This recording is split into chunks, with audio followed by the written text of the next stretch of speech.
So I've read 5 books this year, and somehow the one that I thought I wasn't going to like, that's actually ended up being my favourite, maybe one of my favourite books ever. And I really wasn't expecting that. So today I'm going to rank the 5 books that I've read in 2026 so far, from my least favourite to my very favourite. So I'm trying to get back into reading because I used to absolutely love reading. It was a couple of years I just didn't really pick up a book. And what I've decided to do is actually just bite the bullet, get back into reading and try and make reading a regular thing in my day. So usually I would just read when I'm on holiday. I'd read maybe 2 books. I'm actually a really slow reader, which I've been told by a lot of people that's okay. It's annoying for me though, because I want to get through books. But it does also make the good books last longer, and that'll be important when we get to our number 1 ranking today. But having not really read much at all, I've decided, do you know what? I'm going to start reading as many times as I can during the day, even if that's 10 minutes here or there, 5 minutes here or there, even if that's 2 hours before I go to sleep. Sometimes it does keep me awake at night. That is a problem. But I thought, what better way than to look back on the books that I've read so far.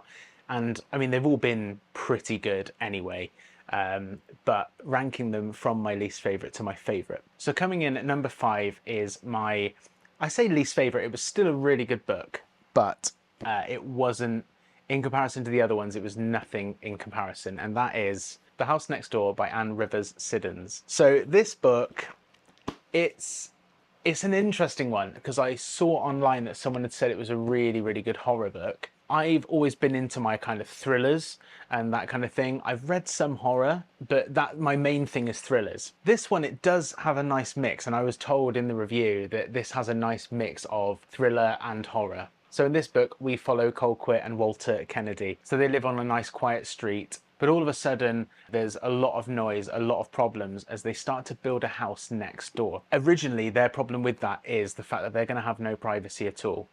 However, once the house is built, it's the most beautiful, incredible house. They can't really believe how stunning it is. And a little couple move in next door and stuff goes down. And I'm not going to spoil the book for you because I do think you should still read it. But stuff starts to go down. It starts to get a little bit scary. And things are a bit confusing. You never really know why things are happening. It does end up with multiple couples actually owning the property.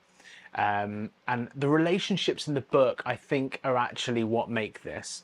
The fact that the relationships isn't just between Colquitt and Walter, it's actually between the owners of the house next door, the people that live on that same street.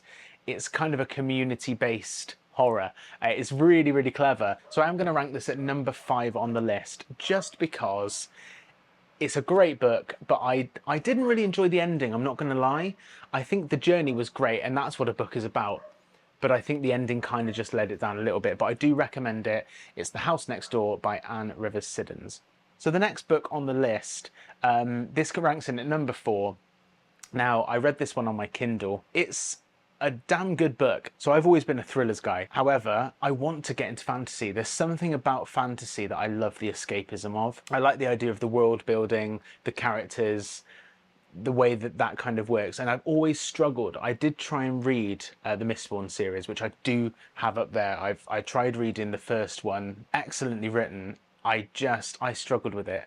And I think I'm going to revisit that one. That is one I'm going to revisit to get back into, because once I'm a bit more into the fantasy world, it'll make sense. What I realised with this book, and the reason I've really enjoyed it and I'm going to continue the series, is because I always want to know everything. With thriller, you know, here's the world, this is what it's like. With this book, you are in a world that makes no real sense. You've got things like demons that are, my guess, it's kind of their personalities and like part of their soul. That's the vibe that I get, and seeing that externally it's a strange one. So I really did kind of struggle because it comes from the perspective of Lyra. She's a young girl. What I did realize is that she doesn't know everything, so I'm actually learning along with her, and it's okay to start a book and be reading and realize that actually you don't need to know the ins and outs of the world, because that is going to come later in the story. And I really did enjoy it. I like the pacing of it. I love that there were like spikes in excitement, but then it lulled down and it calms down, and you kind of get this eeriness as you start to discover what's going on in that world. It is quite dark, and I like the fact, as someone that's a Christian, I like the fact that it challenges that. I do like the fact that, you know, it does challenge faith, and it does say, actually, where does the church sit in all of this? So I did find that really, really interesting. You can tell it's an older book, and I also, I assume that book's for young people, or it's like young adult, or it's a kid's book. It's not an easy read.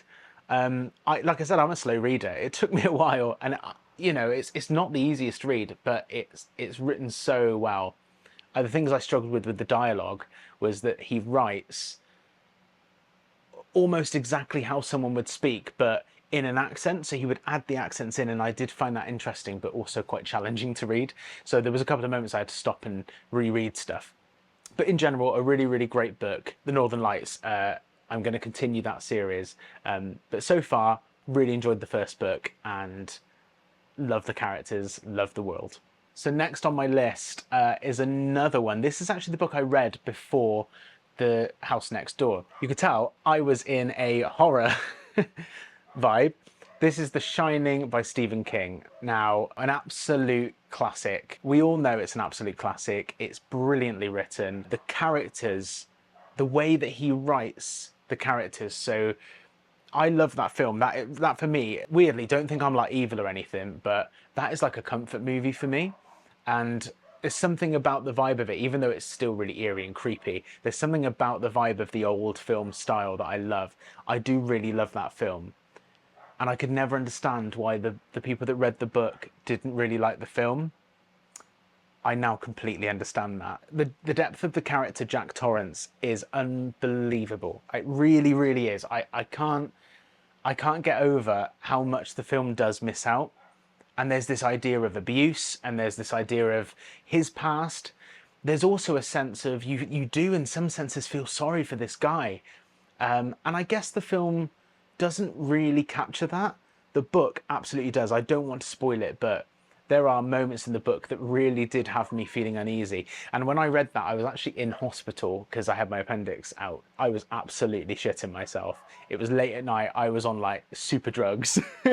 And I just remember being like sat up at night and just another chapter, another chapter. Such a good book. I highly, highly recommend that if you do like horror. If you don't like horror, I still recommend it for the character stuff, but there are some really creepy moments. And I love the way that the characters kind of interact. It's the way that you can sense that there's a distrust between the wife and the husband. You can sense that, you can see that. And also the son loves their dad, but also doesn't trust him. So there's just these incredible mixtures of emotions for the characters. Absolutely love that book. So coming in at number 2 is Rock, Paper, Scissors by Alice Feeney.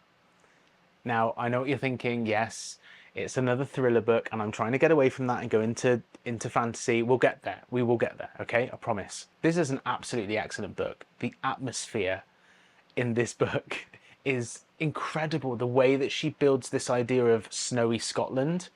And do you know what's really funny?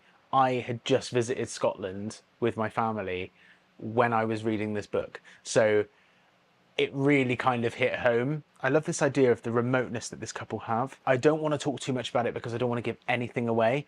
It's just amazingly written, and the way that it kind of overlaps, the twists in this story are just incredible as well. So I do really highly recommend you read this, Rock, Paper, Scissors. I absolutely loved it. That is my number 2. So coming in at number 1, again, this is another Kindle read, so I haven't got the physical book.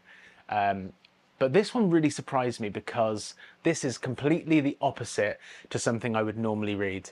But I thought I would give it a try, and it is my number 1 book of the year so far.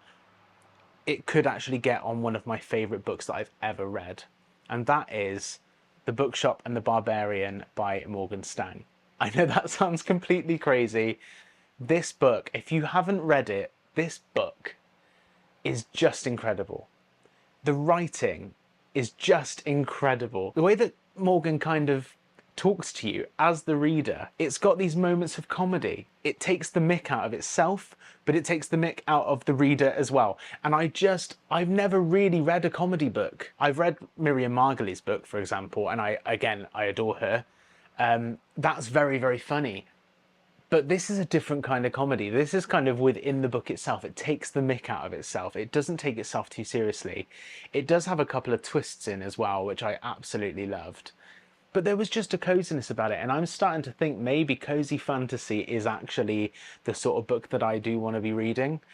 Because what I found was, you know, you get excited by a book and you get into bed and you know, you're ready to read and you get excited.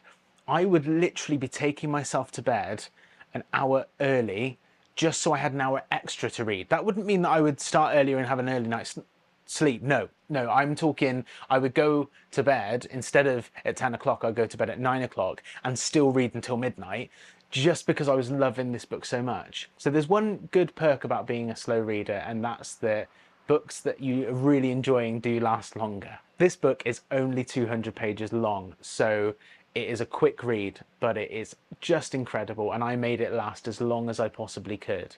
I was having sips of tea, taking breaks, that kind of thing, just to make this story last longer. And I loved the characters. I loved the relationships that were built in the book. I loved the fact that it became a community place. The bookshop that she buys becomes a community space, and you kind of just see how these people rely on each other, but also rely on the bookshop to be somewhere that they feel safe. It's just incredible.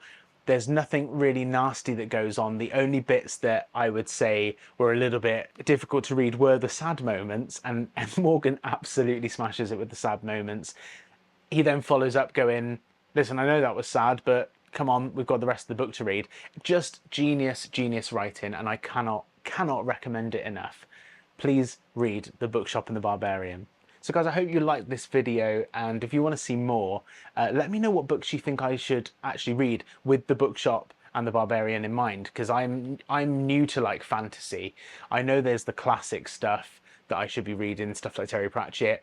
Again, that is on my to-read list, but please give me some recommendations. And if you've read those books, have a chat with me in the comments about it. I want to talk about this book. I don't know if it's particularly famous. I want to talk about this book. So let's have a conversation in the comments about The Bookshop and the Barbarian, because I loved it. I absolutely loved it, and I cannot recommend it enough. If you've enjoyed this video, please do hit subscribe. It really does help me out. And well, YouTube thinks that this next video will be something that you'll enjoy. So go ahead, watch it, and I will see you in the next video. Bye.